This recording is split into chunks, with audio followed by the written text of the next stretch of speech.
I like your tie, Andy.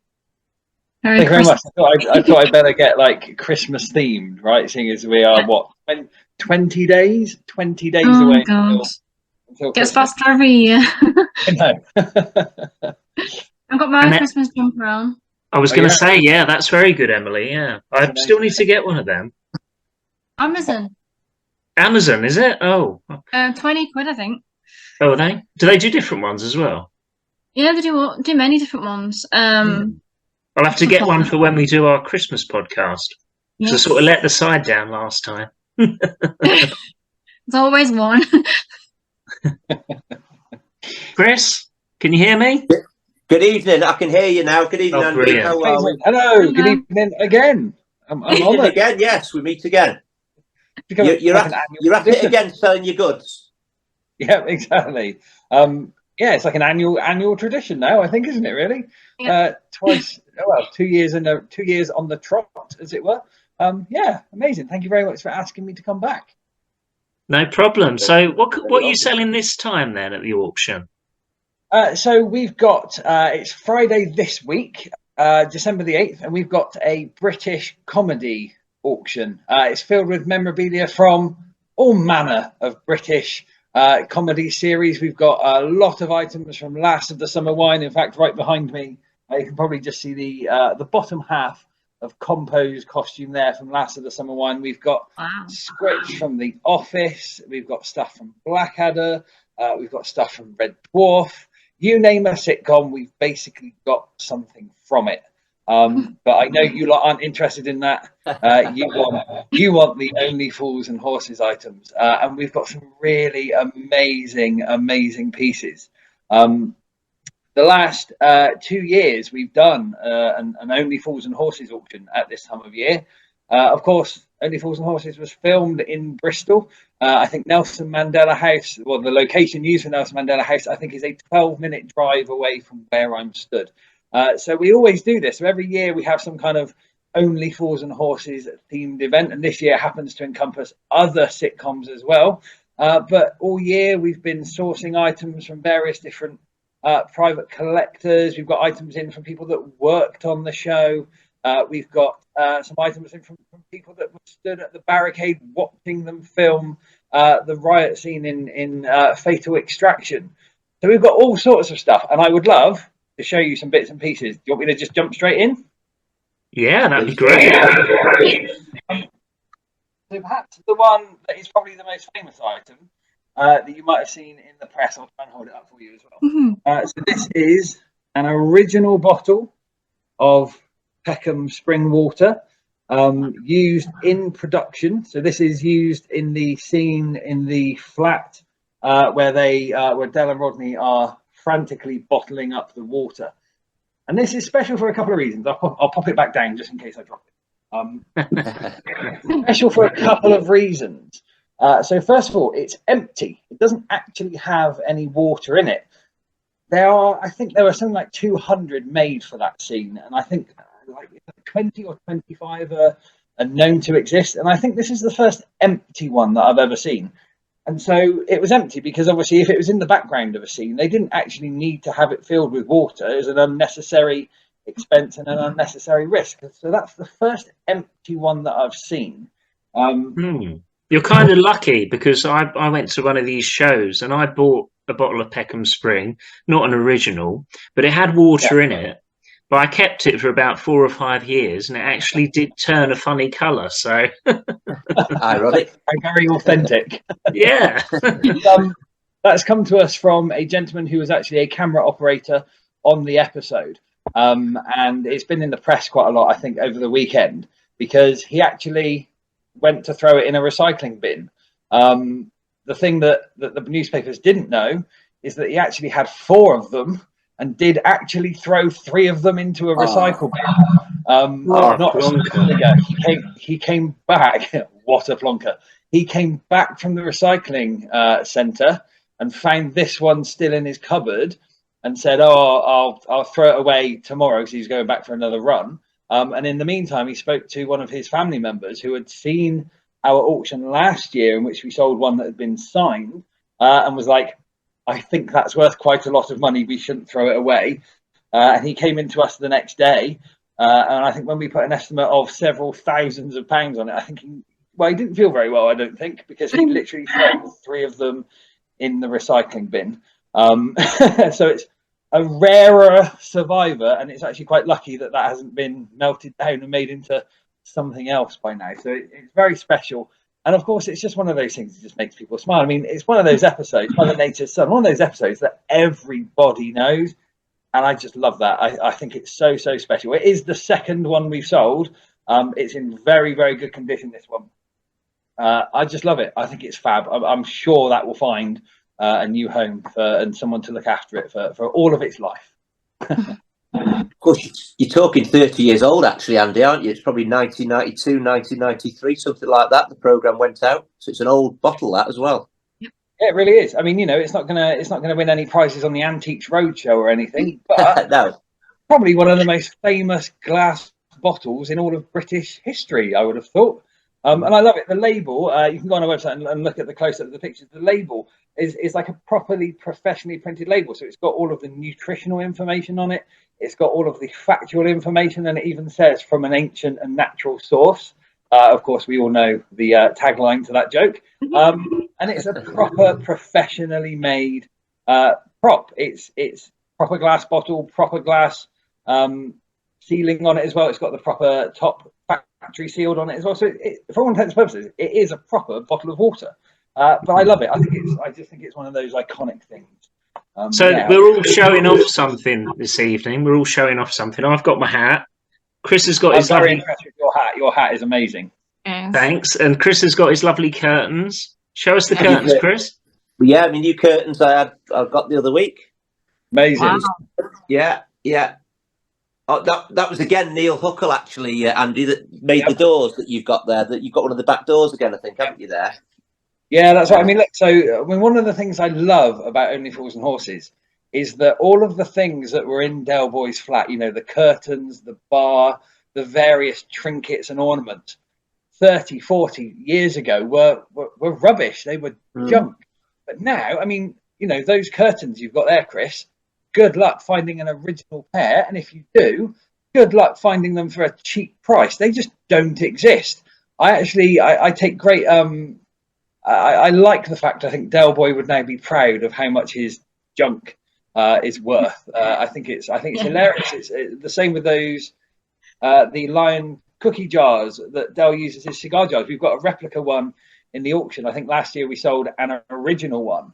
They're like hen's teeth now, whereas 30 years ago they were a couple of pounds in a charity shop. And it's Chris has got one. You've got everything going on there. I don't know if you can see that. Can you see that cookie jar there? That one. Yeah, that's right. I can see it. Yep. That one has actually got the wrong lid on. But my parents were in a charity shop, like you just said last year, and believe it or not, it was only a £5 for that one. Wow. Oh. Yeah, that's amazing. I mean, look, you guys know Bargains can be found. Those anyway. They're so rare, and I love that. All of Del Boy's junk is now somebody else's treasure, which I think is just fab. I think that's the spirit of the show. Yeah. You want to see something else? Yes, please. Go on. I've got lots to show you, honestly, like lots. Some of the things we have are scripts. We've got a lot of original scripts from various different episodes. And I'll show you, I've got a couple to show you and some that are quite interesting. So this one here, this is an original script. I'll hold it up to the camera for you so you can just see it there. This is an original script for the Frog's Legacy. Of course, again, everybody knows the Frog's Legacy. Why I've chosen to show you this one is because it's actually signed by all 3 main cast. You've got David Jason, you've got Nicholas Lyndhurst, and you've got Buster Merrifield. I've never seen a script signed by all 3 members of the cast. That's really, really rare. It's also signed by John Challis as well, of course. Boycie, the late great Boycie, also born in Bristol, I always like to point out. Really, really rare. And of course, The Frog's Legacy is one of those episodes that means an awful lot in the show, because obviously that's the first hint we get that Del and Rodney may not actually be brothers. And then, of course, it was referenced an awful lot in the final 2003 episode. So that's just a really special thing. From the original run, signed by all 3 original cast members. And you know, again, we're talking thousands of pounds that is worth because it's so I can rare. see why you're wearing the gloves and it's all protected and everything. Yeah, but like you say, normally you'd have like David Jason, and then you'd have two other co-stars, wouldn't you? Or you'd have Nicholas Lyndhurst, but the fact that it's Nicholas Lyndhurst, David Jason, and Buster Merrifield, yeah, that makes it very special. Yeah, and it does, and it's one of those that just makes it extra special. You know, there are scripts around; they do exist, they do come up from time to time, but they're never signed by all three, like never. So that's why I chose that one for you, because I just thought it was a little bit special. It's certainly the only one I've seen. I'm sure there might be some more out there, but I suspect there aren't many. I suspect you could probably count them on one hand. Have you got the lesser watch there? No, unfortunately not. Okay.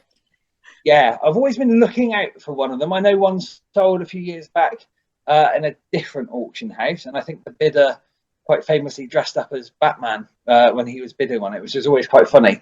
That was actually the year before we did our first one. But you never know what's going to turn up. We might find it on top of an old stove one day in the back of someone's garage, right? That might happen. Yeah, you know, kind of in terms of the Christmas specials and special episodes, this is actually one of my favourite items here. I'm actually going to take it out of the bag. So this is an episode, a script for the episode Yuppie Love. Of course, I'm sure everybody knows Yuppie Love for that one famous scene, Del Boy falling through the bar. This is an original rehearsal script of it, signed by David Jason on the front. But why I like this is because it contains the original written scene for when he falls through the bar, which was actually very, very different. I'm not going to actually show it to you because I want you to buy it if you want to see that, because I think that the buyer of this deserves to see the scene. But I'll describe it to you. So I think the kind of the rumor goes, so this episode or that scene didn't originally feature Roger Lloyd Pack as Trigger. And I think he turned up on the day of rehearsal or the day of filming. And John Sullivan very quickly wrote him into that scene. And so the original scene is about a page long. And it's just written instruction to David Jason, just saying, you know, like Del Boy is looking at two women, a man lifts up the bar, he falls through the bar, done. It's about half a page. It's very, very simple. And when you compare it to what is seen in the final episode, what I love is Trigger was included, and a lot of the humour from that sketch, from that scene even, actually comes from Trigger's reaction, looking around and all of that kind of thing. But it also, on paper, it's an averagely funny scene. You read it, you go, yeah, I can see that in my head. That would be quite funny. But the work of John Sullivan's words and David Jason's acting made that into one of the most iconic and one of the most funny sketches in the whole of British comedy history. And that's why I love this script, because it's the magic. This is the written word of John Sullivan. And what you see on screen was pure acting and comic timing. And that's where the magic is. So yeah, so that script there contains the original unknown version of Del Boy falling through the bar, which I think is quite special. I think Only Fools and Horses fans deserve to see that. It's quite a special thing. So yeah, so I'm sorry I can't show you, but if you do want to find out, it's going to cost you £6,000 in the auction. Okay. You've described it well enough, I think. Yeah. Yeah. Right. What are we talking about? £1,000 each? I think that would do it, wouldn't it? We'll have a little consortium. Yeah, consortium. Yeah. I noticed you've got, was it the original Peckham Echo Local Millionaires Go Bust from If They Could See Us Now? Was that right? The newspaper article? Yeah.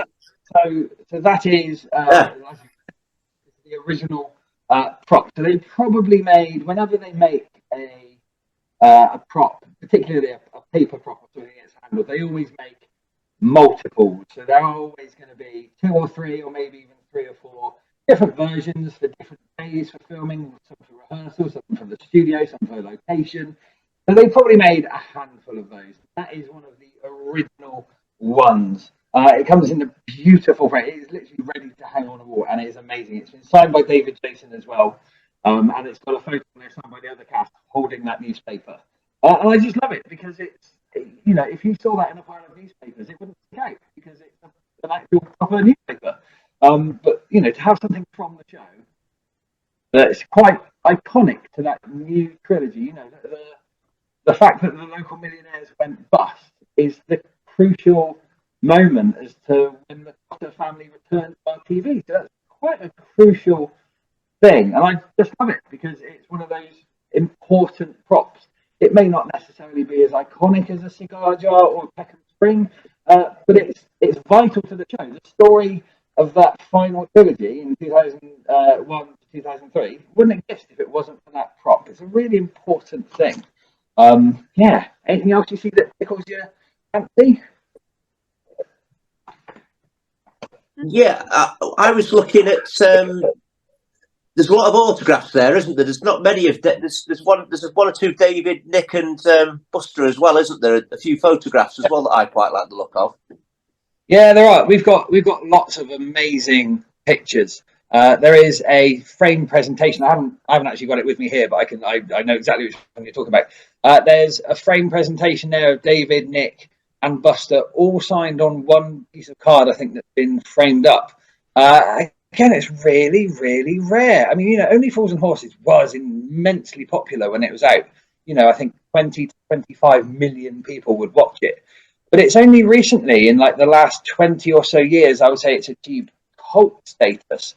And obviously, Buster Merrifield and several of the other kind of supporting cast weren't around at the time. So to have anything signed by Buster Merrifield with the other two is really, really special. We've got some lovely signed pictures of David Jason. They're nice size. No matter how well we photograph them, they never quite look as good as they do in real life.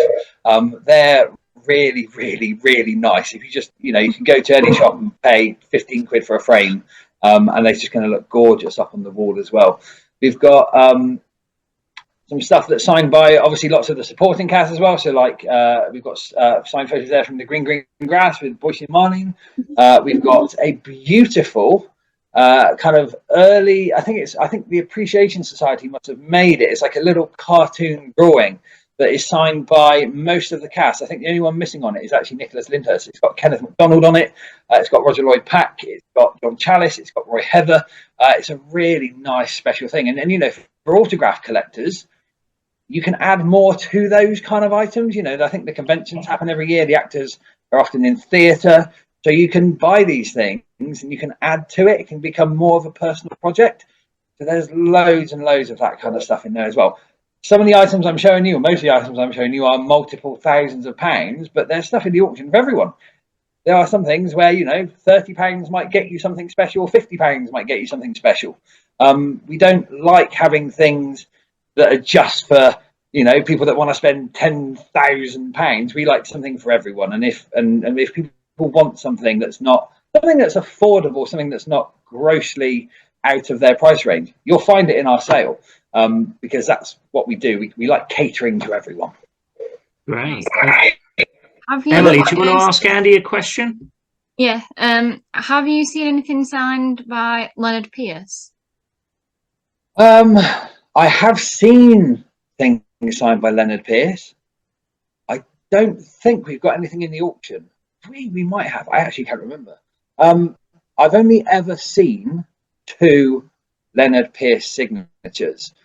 We've never sold them. I've just happened to have seen them with friends or colleagues or something like that.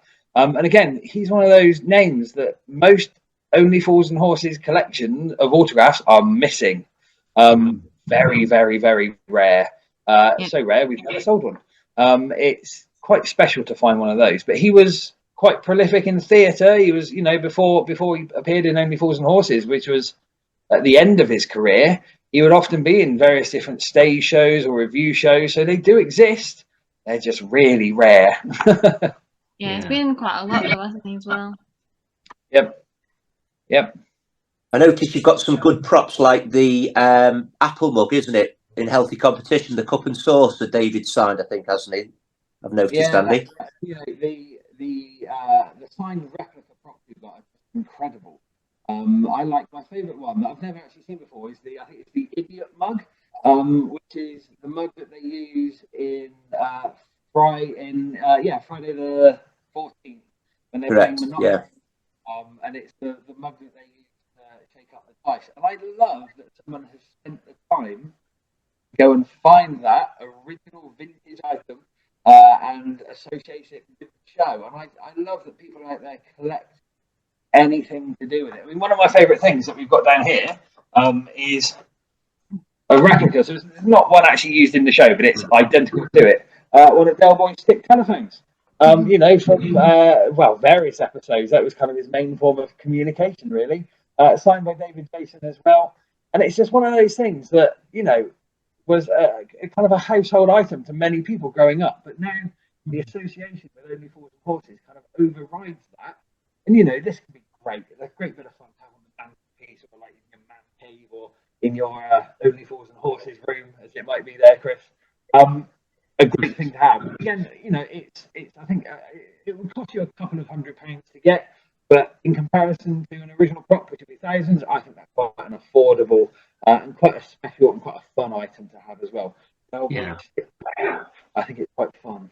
It reminds me of a losing streak, that episode, because he gets the money out of the telephone, doesn't he? And then he's got money to gamble with Boise. Yeah. That's right. Whenever I see it, I always think of is it It's Only Rock and Roll, where he's on the phone. Oh yes. The door.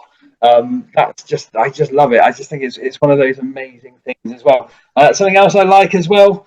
I like the things that are from the classic run, so 1981 to 1996, because they're really rare. This is an original. I'll zoom it right up to the camera for you.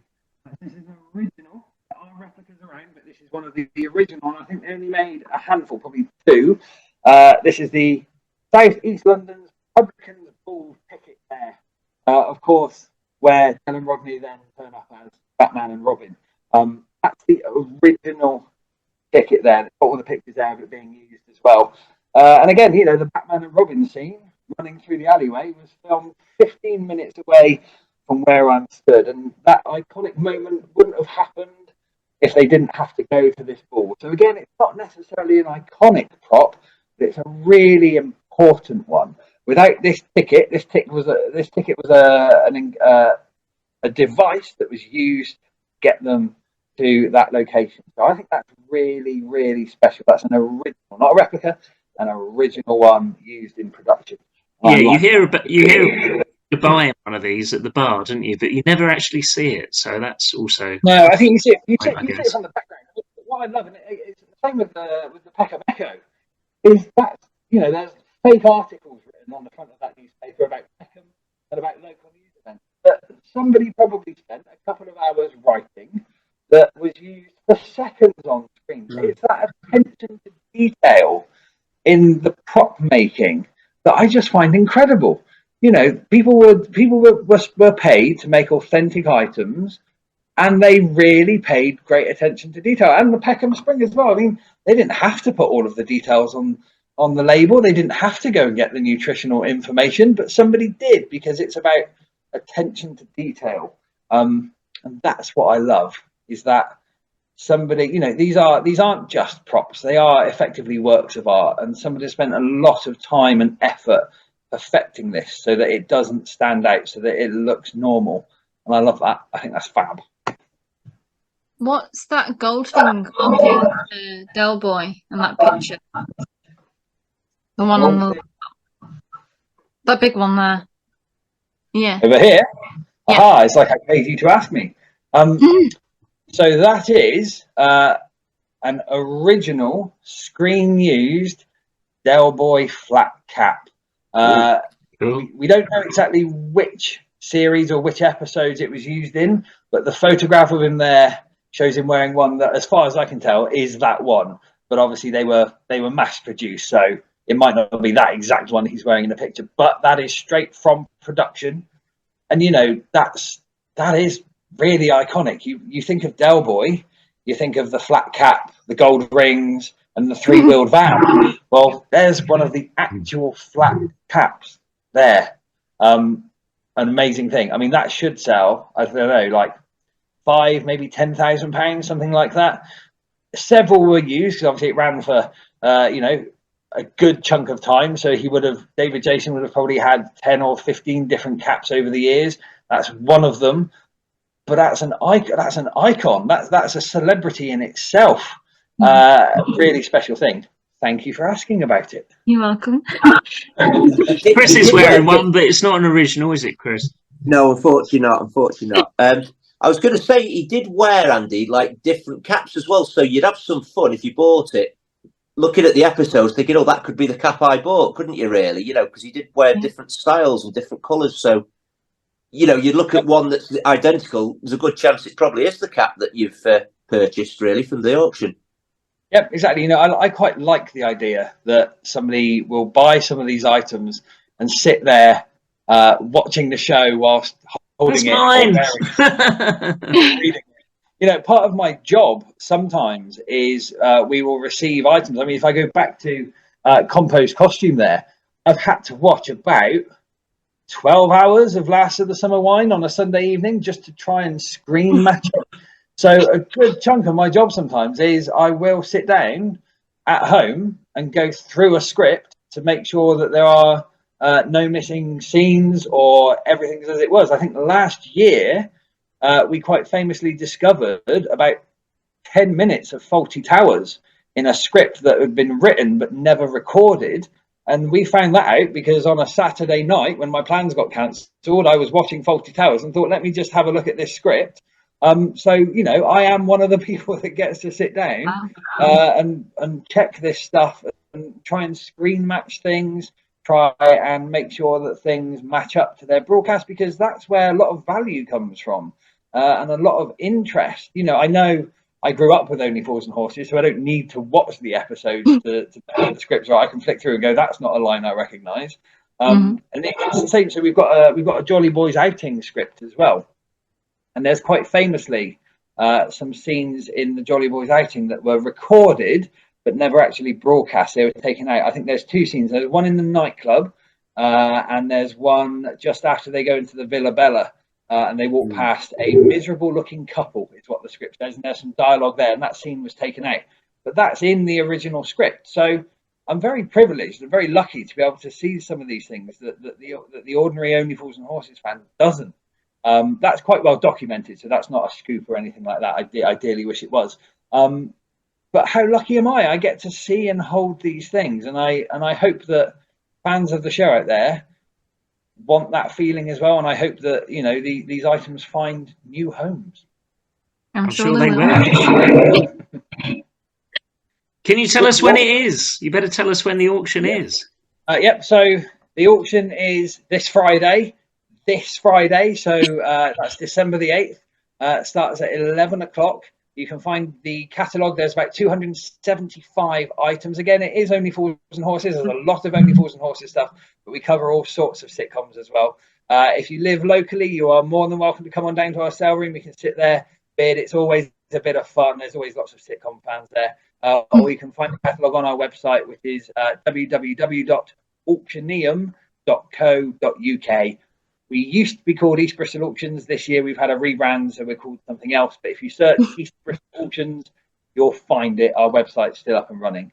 But it's great. It's great fun. There's some real treasures here. We've got stuff from Steptoe and Son, Red Dwarf, Rising Damp, The Office, the British Empire, Red Dwarf, which I think I said twice. One Foot in the Grave. Steptoe and Son. Yeah, Steptoe. So we've got an original script from the episode Walla Walla Cat's Meat. Now, Steptoe and Son is, of course, probably the first real sitcom. Only Fools and Horses stuff is fairly rare. Steptoe and Son stuff is the rarest that I know. The script we have is the only one I've ever seen. That should sell for a couple of £1,000. It just doesn't exist. And I'm talking about Steptoe and Son on an Only Fools and Horses podcast, but there are great links between Steptoe and Son and Only Fools and Horses. Very similar kind of familial relationship there. So instead of obviously brother and brother, it's father and son. And there's some origins of Del Boy in Steptoe. There's some origins of plots and stories and jokes in that sitcom. So it does actually link up to it. But yeah, really rare. I've never seen anything from Steptoe and Son. It Wow. should be great fun. I encourage anyone to have a look, even if you don't want to bid on anything, just go and have a look, because you'll never see some of these items again. Go and have a look at the catalogue, have some fun looking around. And this isn't linked to Only Fools and Horses at all, but what have you got from Red Dwarf, that TV show? Red Dwarf. So we've actually got, how big of a Red Dwarf fan are you? I quite like it. Yeah. So can you remember the episode Polymorph? No, I'm obviously not that big a fan. So we've basically got Polymorph was this kind of creature that would change into anything, but its base form was just like this, like slimy, brown, mushy thing with a couple of eyes. And we've actually got the original screen-used eyes from Polymorph. The gentleman that made that prop also actually made the Crichton outfit for Robert I was Llewellyn. going to say you haven't got Crichton's head or something like that. I did wish we did. But we've got photographs that have never before been seen of Robert Llewellyn getting the first Crichton suit fitted. And our client actually made it, so he's got some great stories as well, and he's written them all down.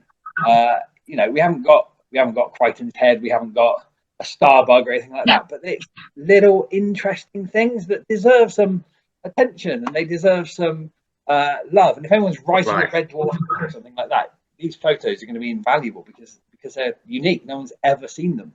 A Lower Low, we've got stuff from a Lower Low. I don't know if you might see that. There's a very unusual coffin thing there. That's from a Lower Low. That was a prop made for an episode where I think there's a parrot in there or something, but they're hiding the painting and it explodes, and it's still got the remnants of the electronics in there that made it explode on camera. We've got loads of stuff. Go check out the catalogue. Honestly, if you like sitcoms of any form, you're going to find something in there that's going to make you smile. Right. Emily, have you got anything else to ask? We haven't got long now. No, I don't think so. Yeah, covered everything? Yeah. I was just going to ask, I don't know if it's an original, Andy, the Denzel's radio, was that an original or is that a replica? Denzel's radio? No, so Denzel's radio, so that is, it's a replica. It's not actually from the show, but it's identical to the one that's seen on there, signed by David Jason as well. And again, it's one of those things that you can put in your house, and it's almost like a little secret in-joke that it's just a radio, but it's actually associated with Only Fools and Horses. And again, it's probably quite an affordable thing in the auction, I would say. So yeah, get bidding. Great. Well, thanks a lot for joining us, Sandy. It's been lovely to speak to you again. You got time, Chris, for another question if you want, but we got 3 minutes, so I thought we'd say goodbye. The other thing I noticed was the chess set. That was from Big Brother. You've got one of those, haven't you, as well? Yep, we have. So one of the things, there are 2 things that are quite special from the first episode. So we've got the talking chess game that Grandad tries to play drafts on. I think that's Simon Davis. But again, a really hard item to come across, not just because it's from the show, but because it was made in very small numbers, and I don't think it was a very successful product. I don't even think it was a particularly very good product. So really hard to find. But the other item we've got is the truck poster that I think featured in the first episode in the flat, and most of that first series. I have never, ever seen one. It's like a big poster of an American truck. I've never seen one, ever. It's obviously very, very, very hard to find. The one that we've got is signed by David Jason. I think it's the only one. I think it's the only one that's known to exist, and it's certainly the only one he's ever signed. And again, that's one of those props that you don't realise is so iconic until you go and watch that first series and you see it's plastered all over their wall. So that's the 2 things from the really early episodes that I think are quite special. Does the chess game talk? I haven't actually plugged it in to find out. It is actually a talking chess game. Whether the voice still works, I don't know. It was made to talk, yes. That's great. Wow. Well, thanks a lot for joining us, Andy. We've just got a minute, so we better say goodbye now. Thanks for joining us. You guys are so welcome. Thanks a lot, Andy. I love your podcast. Keep up the good work. Thanks a lot. See you next year. See you next this time next year. Yeah. Thanks, everyone. Bye now. Bookie Street.